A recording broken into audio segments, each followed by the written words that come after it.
আসসালামু আলাইকুম। এখন দেখবেন সংবাদ শিরোনাম। এবার হরমুজ প্রণালীতে ইরানি নৌযান লক্ষ্য করে ব্যাপক বোমা বর্ষণ। পাল্টা জবাবে ইসরায়েলের হাইফা বন্দরের জ্বালানি স্থাপনাগুলোতে মিসাইল ছুড়ছে তেহরান। কাল বসছে ত্রয়োদশ জাতীয় সংসদের প্রথম অধিবেশন। ঢালাও সমর্থন আর বিরোধিতার পরিবর্তে গঠনমূলক সমালোচনা নিশ্চিত হবে আইনের শাসন, প্রত্যাশা বিশ্লেষকদের। ঈদ যাত্রার জন্য প্রস্তুত হচ্ছে গণপরিবহন। অতিরিক্ত ভাড়া আদায়ের শঙ্কায় যাত্রীরা, জ্বালানি সংকটে বেড়েছে দুশ্চিন্তা। জ্বালানির জন্য পাম্পগুলোতে গভীর রাতেও লম্বা লাইন। ভারত থেকে পাইপ লাইনে আসা তেলের স্থান সংকুলান হচ্ছে না দিনাজপুরের ডিপোতে।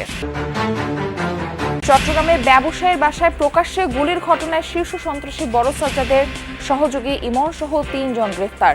থানা থেকে লুট হওয়া 2টি সহ 3টি বিদেশি অস্ত্র উদ্ধার। অর্থবছরের প্রথম 7 মাসে নতুন কোনো ঋণের প্রতিশ্রুতি দেয়নি কয়েকটি দেশ। রাজস্ব আদায় না বাড়লে ঋণ নবায়ন ঝুঁকির আশঙ্কা অর্থনীতিবিদদের। এতক্ষণ শুনছিলেন সংবাদ শিরোনাম, এখন দেখবেন বিস্তারিত। তো ইরান জুড়ে হামলা অব্যাহত রেখেছে যুক্তরাষ্ট্র, ইসরায়েল। এবার হরমুজ প্রণালীর বিভিন্ন স্থানে ইরানের নৌযান লক্ষ্য করে ব্যাপক বর্ষণ করেছে ওয়াশিংটন। অঞ্চলটিতে 16টি মাইন বিছানো জাহাজ ধ্বংসের দাবি করেছে মার্কিন সেন্ট্রাল কমান্ড। একাধিক ক্ষেপণাস্ত্র উৎক্ষেপণ সাইটে বোমারু বিমান দিয়ে ফেলা হয়েছে বাংকার বিধ্বংসী বোমা। রাতভর রাজধানী তেহরানে চলছে বিমান হামলা। এদিকে পশ্চিম ইরানে বিভিন্ন সামরিক স্থাপনায় হামলার ফুটেজ প্রকাশ করেছে ইসরায়েলি প্রতিরক্ষা বিভাগ আইডিএফ। তেহরান ও তাবরিজে কমান্ড সেন্টার ধ্বংসের দাবি করেছে তারা।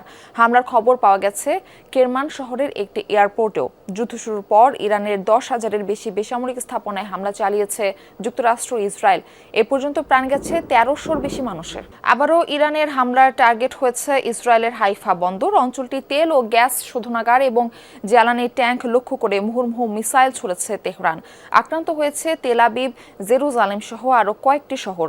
আবারও ড্রোন ও মিসাইল হামলা হয়েছে বাহরাইন ও সৌদি আরবের তেল ক্ষেত্রে। রিয়াদ জানিয়েছে প্রিন্স সুলতান বিমান ঘাঁটিতে হামলার চেষ্টা করেছে তেহরান। তাদের 6টি ব্যালিস্টিক মিসাইল ধ্বংসের দাবি করেছে তারা। সৌদি পূর্বাঞ্চলেও মিসাইল ছুড়েছে আইআরজিসি। সেগুলোও ভূপাতিত করা হয়েছে বলে জানিয়েছে রিয়াদ। কোনো ক্ষয়ক্ষতি অথবা হতাহতের ঘটনা ঘটেনি বলে বিবৃতিতে দাবি করেছে সৌদি প্রতিরক্ষা মন্ত্রণালয়। সংযুক্ত আরব আমিরাতের আবুধাবিতে একটি জ্বালানি স্থাপনায় ড্রোন হামলা চালিয়েছে ইরান। আগুন ধরে যায় গুরুত্বপূর্ণ স্থাপনায়, তবে এতে কেউ হতাহত হয়নি। অবশ্য কার্যক্রম বন্ধ রেখেছে অঞ্চলটির সবচেয়ে বড় তেল শোধনাগার। হামলা হয়েছে কাতার, কুয়েতেও। সাংবিধানিক সংস্কার অধ্যাদেশের ভবিষ্যৎ নির্ধারণী সংসদ বসছে কাল। জনমানুষের ভোটে নির্বাচিত এবারের সংসদ নানান কারণে গুরুত্বপূর্ণ বলছেন নাগরিক ও বিশ্লেষকরা।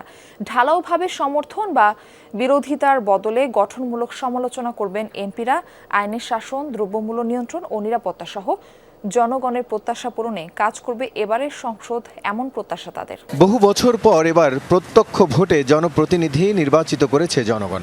অধিকার ও গণতন্ত্র পুনরুদ্ধারের সে লড়াই ছিল রক্তক্ষয়ী। তাই হয়তো নির্বাচিত প্রতিনিধিদের কাছে এবার প্রত্যাশাও অনেক বেশি। ক্ষমতার চর্চা নয়, মানব সেবার শক্তিশালী কাঠামো তৈরিতে কাজ করবেন সংসদ সদস্যরা, আশা সাধারণ মানুষের। আশা আকাঙ্ক্ষা নিয়ে আমরা ওনাদেরকে নির্বাচিত করেছি। জুলাই অভ্যুত্থান পরবর্তী সময়ে সংস্কারের দাবি দেওয়া ছিল অনেক। স্বৈরতন্ত্র ঠেকানো, আইনের শাসন প্রতিষ্ঠা সহ বিভিন্ন দাবিতে গঠিত হয় সংস্কার কমিশন। খাতওয়ারি আমূল পরিবর্তনের সুপারিশ করেন অভিজ্ঞরা।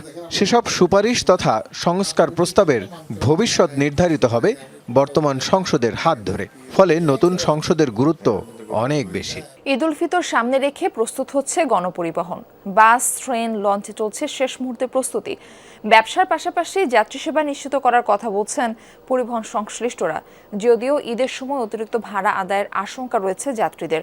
নতুন করে ভাবনার জায়গা রয়েছে জ্বালানি ইস্যু। বহুদিন হলো এতখানি যত্ন পায়নি উত্তরাঞ্চলের পথে আসা যাওয়া করা এই বাস। সামনে ঈদ যাত্রা, তাই দৃষ্টিনন্দন সাজে প্রস্তুত করার সর্বোচ্চ চেষ্টা শ্রমিকদের। সপ্তাহখানেকের ছুটি মিলবে ঈদ উপলক্ষে। যাত্রী সেবা দিতে প্রস্তুত হচ্ছে রাজধানী থেকে দেশের বিভিন্ন রুটে চলাচল করা দূরপাল্লার বাসগুলো। সবার প্রত্যাশা যাত্রা হবে আনন্দমুখর। তবে পরিবহন মালিকদের নতুন চিন্তা জ্বালানি ইস্যু। রাজধানীর ফিলিং স্টেশনগুলোই জ্বালানি তেলের জন্য আজও দীর্ঘ লাইন। সরবরাহ ঘাটতির কারণে এখনও স্বাভাবিক কার্যক্রম শুরু করতে পারেনি কয়েকটি পাম্প। সকালে তেল নিতে এসে দীর্ঘ সময় অপেক্ষা করতে হচ্ছে মোটরসাইকেল ও গাড়ি চালকদের। কেউ ফজরের নামাজ শেষে, কেউ বা সাহরি খেয়ে এসে দাঁড়িয়েছেন দীর্ঘ লাইনে। গভীর রাতেও লাইন ধরেছেন কেউ কেউ।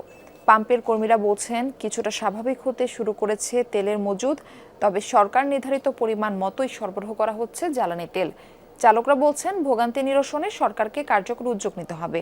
কেউ কেউ তেল অবৈধভাবে মজুত করছে বলে অভিযোগ তাদের। আমি নিম্নতম অন্ততপক্ষে 500 থেকে 600 টাকার তেল যদি পাইতাম তাহলে আমি আর আসতাম না। এখন হয়তো বা কারো মজুত করছে, তারা কারণে তেল কমিয়ে দিচ্ছে। সিচেহি রেখে এখানে এসে নামাজ পড়ছে, এখন ওই সময় লাগে দেখে আগে চলে আসছে। সরকার যেহেতু বলছে যে তেলের সমস্যা নাই, তারপরেও আমরা বের হয়ে দেখছি যে কিছু কিছু পাম্প, যেমন আমি মিরপুরে থাকি, মিরপুর এরিয়াতে সব পাম্পগুলো বন্ধ হয়ে গেছে। চট্টগ্রামের গার্মেন্টস ব্যবসায়ীর বাসভবনে প্রকাশ্যে গুলির ঘটনায় শীর্ষ সন্ত্রাসী বড় সাজ্জাদের সহযোগী আব্দুল কাইয়ুম, রিমন, প্রকাশ, ইমন সহ 3 জনকে গ্রেফতার করেছে পুলিশ। এ সময় গুলির ঘটনায় ব্যবহৃত বিদেশি রিভলভার, পিস্তল সহ 3টি বিদেশি অস্ত্র উদ্ধার করা হয়। এর মধ্যে 2টি অস্ত্র থানা থেকে লুট হওয়া। মঙ্গলবার রাতে সিএমপি কার্যালয়ে সংবাদ সম্মেলনে এসব তথ্য জানানো হয়। পুলিশ জানায় গ্রেফতারকৃত সন্ত্রাসীরা দীর্ঘদিন ধরে বিদেশে পালিয়ে থাকা বড় সাজ্জাদের নির্দেশে চাঁদা আদায় করে আসছে। প্রাথমিক জিজ্ঞাসাবাদে গার্মেন্টস ব্যবসায়ীর কাছে চাঁদা না পেয়ে গুলি করার কথা স্বীকার করেছে তারা। এর আগে 28 ফেব্রুয়ারি চট্টগ্রামের চকবাজারে এক শীর্ষ ব্যবসায়ীর বাসা লক্ষ্য করে গুলি করে অভিযুক্ত সন্ত্রাসীরা। নতুন সদস্য রিক্রুটের ক্ষেত্রে তাদেরকে পবিত্র কোরআন শেষ শপথ করানো হয় এবং ওই শপথের ভিডিও শীর্ষ সন্ত্রাসী সাজ্জাদের কাছে প্রেরণ করতে হয় এবং ওই নতুন সদস্য রিক্রুটের পূর্বে পুরাতন একজন বিশ্বস্ত সদস্যকে গ্যারান্টর হতে হয়। এরপরে তারা নিয়োগ দেয়। এটা তাদের একটা বায়োডাটার মতো। অর্থ বছরের প্রথম 7 মাসে নতুন কোনো ঋণের প্রতিশ্রুতি দেয়নি কয়েকটি দেশ। তালিকায় আছে ভারত, চীন, রাশিয়া ও জাপান। বহুজাতিক সংস্থা হিসেবে একই প্রবণতা দেখাচ্ছে এশীয় অবকাঠামো উন্নয়ন ব্যাংক AIIB।